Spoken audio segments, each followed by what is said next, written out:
Et cette semaine, c'est l'archevêque de Lille, invité d'entretien avec un évêque de la région des Hauts-de-France, Monseigneur Laurent Lebouche, bonjour. Bonjour Michel. Merci de nous faire l'amitié d'être dans ce studio. Le projet de loi sur la fin de vie, adopté largement en première lecture à l'Assemblée. Vous avez, par écrit, exprimé tristesse, compassion en vue de l'instauration de cette aide à mourir. Pour dire quoi ? Pour dire que je suis absolument, inquiet par ce refus d'écouter qui semble s'exprimer. Tant de voix se sont exprimées, des associations de juristes, de soignants surtout, qui sont quand même très concernés, et toutes sortes d'intellectuels, des responsables religieux. Et cette incapacité à se faire entendre, à se faire écouter, m'inquiète un peu. Alors, le vote n'a pas... Il y a eu quand même... C'est pas unanime, loin de là. Les deux tiers. C'est à peine les deux tiers, oui. Il y a, donc, il n'est pas si unanime que ça. Mais j'éprouve une certaine tristesse, tant j'ai l'impression que c'est une mise en avant toujours davantage des droits de l'individu, jusqu'à réclamer le droit à une aide à mourir, à ce qu'on assiste à sa mort, et qui me semble aller en décalage avec ce que j'entends de personnes. J'ai pensé, dans le petit mot que j'ai adressé, j'ai pensé à ces jeunes. Donc je reçois des centaines de jeunes, de lettres de jeunes et de confidences de jeunes qui me partagent parfois, et de plus en plus, même si ça reste quand même, c'est pas la majorité, loin de là, mais beaucoup me partagent leur désarroi devant le suicide d'un des jeunes, leur difficulté à en sortir. Et là, c'est comme si la société donnait un blanc-seing, accordait même une aide au suicide, qui est un peu contradictoire par rapport à ce qu'on espère faire pour lutter contre le suicide. Mais enfin, c'est pas une surprise. Les députés répondent à une volonté populaire exprimée il y a 2 ans par une convention citoyenne qui a travaillé longtemps sur le sujet. Et puis, ce sont des représentants élus qui votent ce texte. Ils représentent le peuple. Pourquoi vous battre contre la volonté des Français ? Alors d'abord, c'est pas la volonté des Français. Et c'est pas parce qu'une majorité... Et en plus, on sait bien que les sondages, ça dépend de la manière dont la question est posée. Parce que quand on réfléchit avec les gens, la chose n'est pas si évidente. Et je crois qu'elle est de moins en moins pour beaucoup. Parce que, évidemment, quand on réfléchit davantage, au-delà des cas particuliers, on s'aperçoit que... Moi, mon inquiétude, c'est que c'est une loi qui s'adresse à des cas très particuliers. D'une part, l'évolution fera en sorte que ces cas soient de moins en moins particuliers. C'est quand même une de mes grandes inquiétudes. Et puis la seconde, c'est qu'on ne prend pas en compte les effets secondaires qu'il y aura pour l'ensemble. Je pense par exemple à ma petite mère qui est dans un EHPAD et qui quelquefois exprime l'envie, le désir de rejoindre son mari qui est parti depuis pas mal d'années. Il suffirait que ça se soit entendu à ce moment-là, et puis très vite, dans les 48 heures, il faudrait réaliser les choses, alors que l'accompagnement dans les durées, et puis plus encore, il me semble que, alors que cette question-là ne les habitait pas forcément, voilà qu'elle s'impose, que la société va imposer cette question à des personnes fragiles et vulnérables qui ont déjà le sentiment douloureux parfois d'être devenus inutiles, d'être une charge inutile pour les proches et la société. Et donc, à la fois, ce qui est contradictoire, c'est qu'à la fois, la société renforce l'idée que ces personnes sont inutiles et favorise une décision de mort, de donner mort. Donc, je suis un peu... et je trouve que ce climat n'est pas sain, n'est pas heureux et n'aide pas les personnes à vivre. On vous sent en tout cas touché oui, profondément je suis touché par le parce sujet. que je pense vraiment à des confidences de gens très proches. Voilà, parce qu'il y a les confidences des gens évidemment qui souhaitent passer à l'acte et qu'on retrouve beaucoup dans beaucoup de journaux. Mais il y a toutes ces personnes aussi qui s'inquiètent de la répercussion psychologique que cette loi va avoir sur elles. Alors, je crois que vous êtes allé, lors de visites dans le Doyenné au Bourdin Web, dans un EHPAD, Jean de Luxembourg. Est-ce que, par exemple, ce type de... la question est venue, et encore, j'ai entendu la douleur de ces soignants, une impression de ne pas être entendu, qu'on attende d'eux qu'ils soient des personnes qui participent à l'acte de donner la mort. Pour eux, c'est insupportable, c'est complètement contradictoire avec toute leur philosophie et à tout leur engagement. Je crains même que ça empêche des personnes qui ont de belles vocations de ce côté-là à s'engager dans ces métiers, parfois. Je trouve qu'on enferme la chose sur des cas individuels et qui empêche de voir les conséquences collectives de telles lois. C'est un peu la difficulté. Alors, de fait, le pouvoir politique est de plus en plus à la remorque de la sociologie, dans l'évolution d'aujourd'hui. Ce qui me fait dire que, même si il s'agit de continuer, d'essayer de réveiller ou d'éveiller la conscience des députés, des sénateurs, pour lesquels je n'impose rien, je suis dans le respect de la démocratie. Mais je me semble que le combat est maintenant aussi ailleurs. Il est dans la façon dont l'Église, dont des baptisés vont diffuser auprès de leurs proches une réflexion peut-être plus profonde, plus apaisée sur ces questions. Et que, oui, c'est l'éthos un peu culturel de notre société qui est en cause, au-delà de la décision des politiques. Et si la loi est votée, vous changerez d'état d'esprit en vous disant, voilà, c'est fait, vivons avec ce qui nous est donné. J'essaierai de corriger au mieux, d'en atténuer les effets au maximum. Dans cette loi, ce qui me choque aussi, c'est le délit la contrainte d'entrave. Je suis dans un texte. Le décalage entre la liberté toute puissante qu'on accorde à l'individu jusqu'à pouvoir librement se donner ou appeler à l'aide à mourir, et puis les contraintes du peu de liberté qu'on accorde à ceux qui s'opposent à ce choix. Je trouve qu'il y a quelque chose de profondément antidémocratique là, dans cette manière de situer les choses. Parmi les réponses, il y a les soins palliatifs, dont un texte prévoit qu'ils vont se développer. D'ailleurs, et c'est heureux, mais certains disent aussi, même parmi les politiques, qu'il lui fallut d'abord mettre en place cette politique de soins palliatifs de façon plus répandue et plus à la disposition de chacun, comme un droit d'ailleurs, que chacun, là je comprends très bien qu'il y ait un droit à l'accompagnement.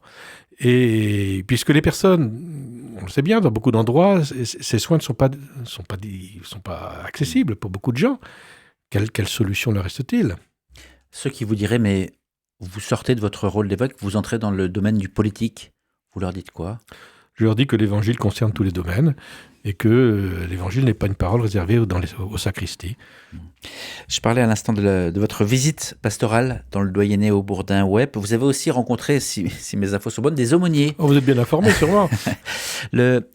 Qu'est-ce qu'aujourd'hui un aumônier ? Des aumôniers de quel d'hôpitaux, voilà, oui. Des aumôniers d'hôpitaux. Oui. Est-ce que parce que c'est aussi une des réponses que l'Église peut apporter. Comment leur présence est régie ? Qui les finance ? Qu'est-ce qu'ils font ? Alors, quel est leur travail ? Très variable selon les institutions, selon les hôpitaux. J'ai eu la chance de visiter à Haut-Bourdin un hôpital où les relations sont extrêmement cordiales. Elles sont constructives. Parce que chacun est clairement situé dans une laïcité telle qu'on peut la comprendre, qui fait place à la religion, qui n'est pas une laïcité d'exclusion, mais qui l'aborde. Ce qui n'est pas le cas partout, ça veut dire que dans d'autres établissements... Ça veut dire que les interprétations diverses. Il y a des interprétations beaucoup plus rigides, qui font qu'on laisse à penser que l'expression d'une tradition religieuse, elle n'a plus vraiment sa place. Et puis, il y a d'autres expressions plus justes. Il s'agit aussi que les aumôniers tiennent bien leur place et qui ne sombrent pas dans des attitudes prosélytes ou excessives ou aujourd'hui, de démonstration. Aujourd'hui, un aumônier d'hôpital doit être formé, n'est pas aumônier qui veut. Oui, ils sont formés. Il y a un DUT, un DU qui leur est attribué et qui ma foi, est bien fait. Et donc, je pense que le juste positionnement de tous favorise le bien de tous. Voilà, c'est en deux mots. Et ce qui nous importe tous, c'est le bien des personnes au total. Dimanche 22 juin, Monseigneur Laurent Leboulge, vous allez ordonner 2 hommes du même âge, je crois 32-33 ans. Prêtre d'abord pour Robin Siliberius, un haïtien de 32 ans arrivé il y a 3 ans et demi sur le diocèse pour ses études. Et puis diacre en vue du sacerdoce pour Charles Middle, un médecin qui est en formation depuis plus de 10 ans. 2 profils plutôt atypiques. Qu'est-ce que vous avez à nous dire sur ces 2 hommes ? D'abord une joie de voir des jeunes aujourd'hui s'engager dans le ministère de prêtre. La joie de ressentir leur propre joie. C'est des hommes qui ont mûrement réfléchi, hein, qui se sont longuement formés et qui témoignent d'un service, d'un goût, d'une joie, oui, à servir l'Église et au nom du Christ et le monde qui me ravit. Je me dis que ils sont pas les seuls et que n'en faisons pas des gens exceptionnels. Je pense que d'autres jeunes se posent la même question. Mais ils vont jusqu'au bout d'une décision, accompagnés par l'Église, et je trouve ça très, très beau. Je trouve que c'est des personnes qui s'accomplissent dans leur personnalité en devenant prêtres. Hein. Parfois, on a une image extrêmement sacrificielle du prêtre. Je veux dire, Robensee et Charles ne témoignent pas d'un tel visage. Ce sont des hommes heureux dans le choix qu'ils font, et étant heureux, participent à la joie de toute l'Église.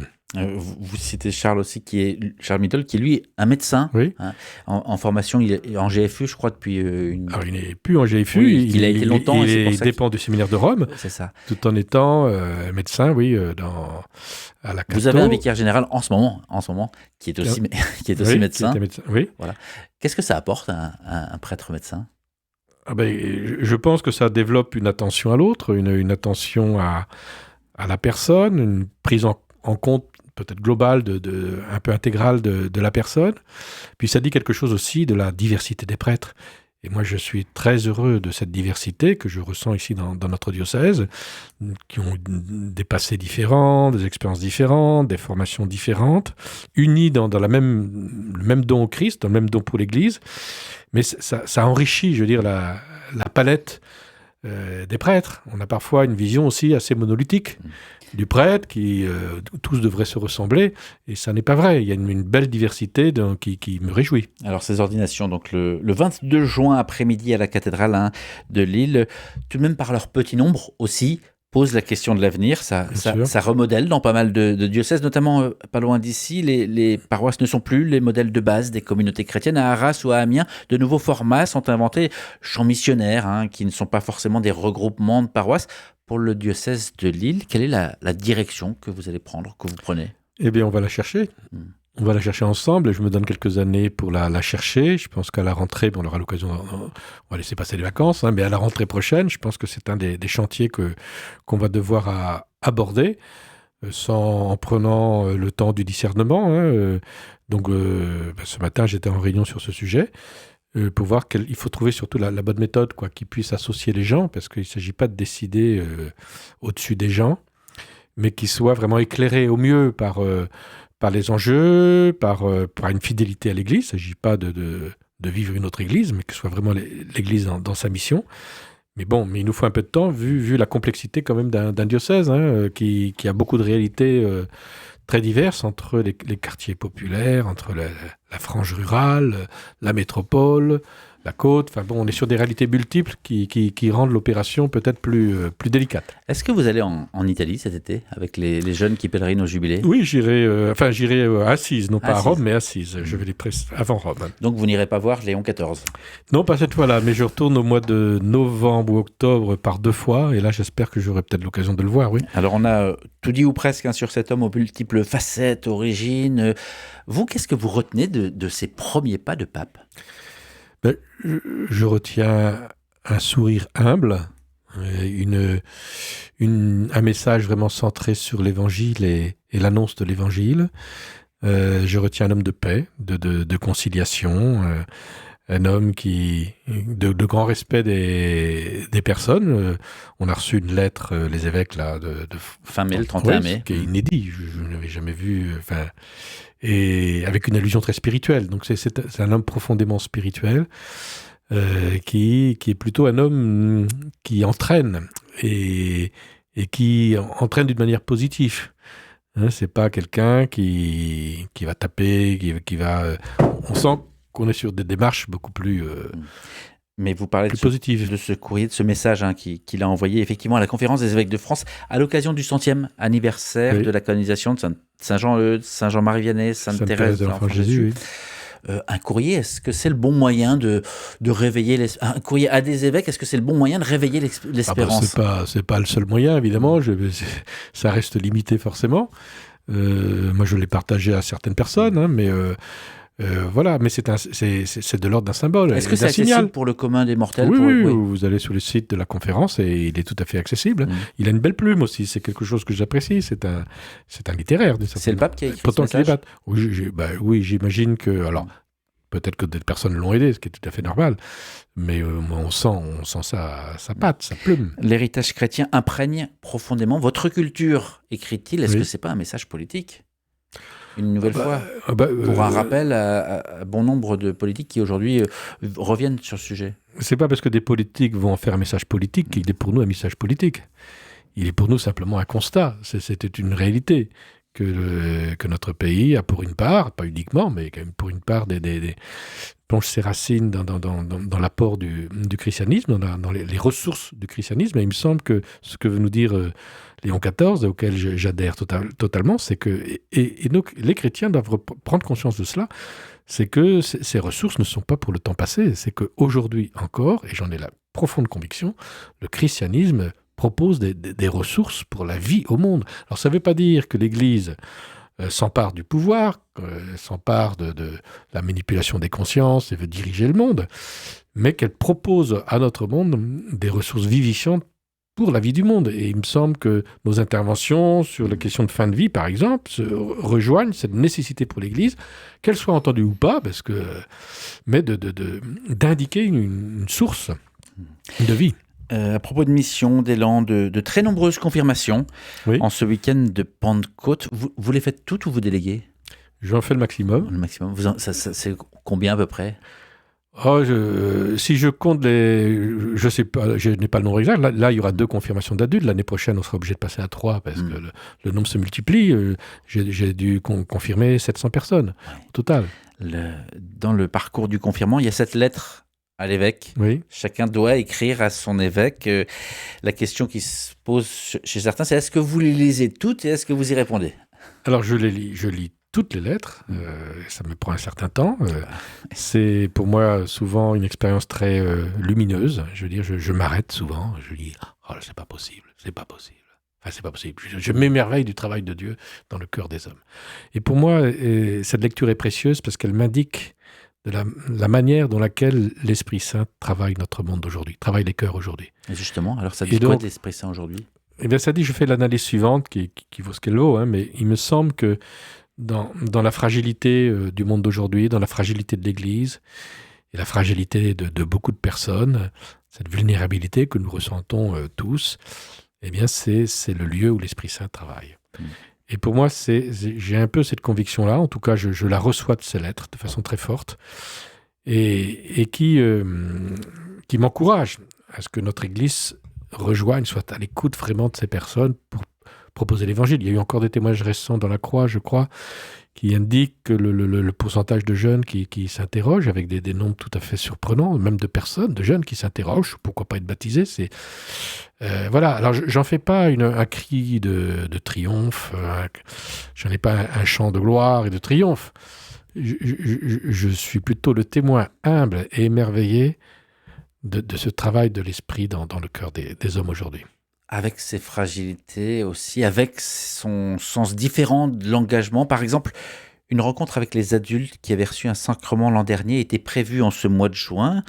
Elle a dû être annulée faute de participants. C'est la grande question, le grand dossier. Comment continuer à intégrer, rassembler, toucher, rejoindre? Je pense qu'il faut qu'on change aussi nos méthodes. C'est la grande question du néophytat. Ça ne veut pas dire que ces jeunes ces jeunes adultes qui ont été baptisés, confirmés, mettent un point final. Bon, il peut y avoir parfois une espèce de besoin de souffler après un parcours quand même très, très intense, mais je ne pense pas que ce soit la majorité. Il me semble que le lieu de la continuité, il est au cœur des paroisses, au cœur des fraternités. Et que dans la mesure où on aura accueilli ces catéchumènes dans les paroisses et dans des fraternités, et ces catéchumènes pourront prolonger un peu de manière plus visible leur vie chrétienne. Voilà.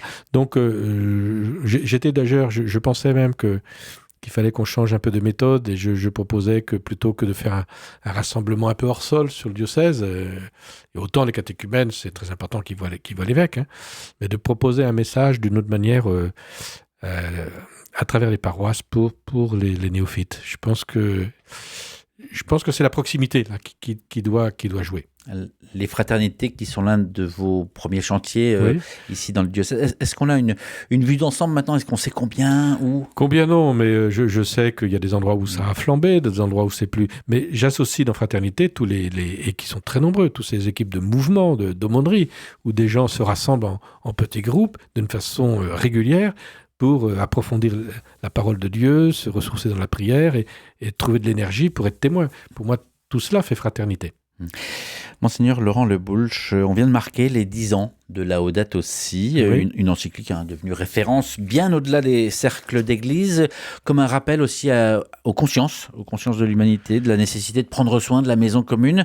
Pourtant, les faits sont là, dramatiques en matière de climat. On va dans le mur, désormais on le sait. Comment est-ce que vous vivez ce paradoxe entre une prise de conscience et puis les mesures nécessaires qui ne sont pas suffisantes? Oui, c'est un peu inquiétant parce que tous les indicateurs me montrent que la question écologique est en perte de vitesse, un peu quand même. Elle touche moins les gens aujourd'hui qu'il y a 10 ans ou 5 ans. Alors qu'on sait davantage ce qui va... Oui, qu'il y a donc... oui, et donc des enquêtes prouvent d'ailleurs, c'est pas parce qu'on s'approche qu'on est victime du dérèglement climatique qu'on en est plus militant de la cause écologique. Vous voyez, donc c'est assez... Alors moi, j'ai eu une soirée à Villeneuve d'Ascq, là, avec une bonne assemblée de personnes sur ces questions-là, et je leur ai proposé cette réflexion qui est la mienne, hein, je ne sais pas ce qu'elle vaut, mais je pense qu'il nous faut changer de trajectoire et trouver une pédagogie qui embraye davantage pour les personnes. En tout cas, là, je m'adresse plutôt à des personnes chrétiennes, par exemple. On parle souvent c'est la peur qui commence. Donc, de la peur, on passe à la contrainte, qui est plus ou moins bien reçue. Les contraintes sont difficiles. Après, on essaye d'en faire une aspiration. Et enfin, on fait une lecture chrétienne en faisant... il me semble qu'il faut inverser la chose de façon plus positive, partir de l'inspiration biblique, qui est très forte dans ce domaine, sur l'écologie, sur la communauté du créé, et la communion de cette communauté en Dieu. L'inspiration qui devient aspiration, qui nous porte dans un projet, qui nous permet d'assumer les contraintes contre la peur. Vous voyez, et je trouve qu'il faut à mon avis, il faudrait inverser la démarche pour qu'elle soit plus féconde. Parmi les réalités du diocèse également, on l'a vu, on l'a entendu, la campagne du denier. Oui. La campagne du denier, elle a révélé des finances fragiles, oui, largement déficitaires. C'est un euphémisme. Voilà. Alors déjà, combien est-ce qu'il manque et comment est-ce que vous expliquez ce regain finalement d'engagés, notamment adultes, et pourtant ces recettes qui ne rentrent pas et les difficultés qui... Donc c'est un sujet délicat, difficile, hein, parce qu'il est clair qu'on ne peut pas continuer sur cette trajectoire et qu'on a quelques années pour redresser la barre. Donc, et j'ai l'impression que cette conscience-là, elle a du mal à entrer dans nos mentalités de catholiques un peu enrichis quand même, hein, enfin d'une église plutôt enrichie. Mais on ne parle pas de dizaines de milliers d'euros de déficit par an. Ah non, c'est bien plus, c'est plusieurs millions, donc c'est considérable. Donc là, on a quelque chose d'urgent à travailler. Alors on y est, hein, on travaille. On n'en voit pas encore les fruits parce qu'il s'agit maintenant de traduire notre bonne volonté dans des objectifs beaucoup plus précis. Et cette année, à mon avis, va être une année... crucial un petit peu pour définir ces objectifs. En tout cas, c'est ce que je souhaite. Le décalage entre une église quand même qui est créative, qui est stimulante à bien d'un égard, que je me réjouis de voir tout ça, c'est que en fait, le denier de l'église, la contribution financière de l'église est devenue quelque chose qui concerne, qui dans nos esprits concerne plutôt les anciennes générations. Et parce que peut-être qu'on a manqué un peu, il nous faut inventer des pédagogies qui vont toucher les plus jeunes, parce que ça n'est pas, c'est pas que la tranche des plus anciens qui sont concernés. Et même des étudiants, des jeunes professionnels peuvent faire une petite obole, même si elle est modeste. Mais ce qui compte, c'est par le geste. Par le geste, je manifeste mon appartenance à une église que je veux aimer et aider. Voilà. Donc, ce geste, il doit concerner chaque baptisé. Et nous sommes très loin du compte, puisque beaucoup de pratiquants, un trop grand nombre de pratiquants, se suffit, mettant sa pièce dans la corbeille le dimanche, pense que c'est suffisant. Et ça n'a rien à voir entre la quête et le denier. Mais la quête, d'abord, elle concerne les paroisses. Mais le denier est là pour assurer les prêtres dans leur ministère, former les séminaristes, et puis salarier la commission ecclésiale. Donc il y a des enjeux quand même forts. Monseigneur Laurent Le Boulch, archevêque de Lille, était l'invité cette semaine d'entretien avec un évêque. Merci d'avoir pris le temps de répondre à ces questions. Merci.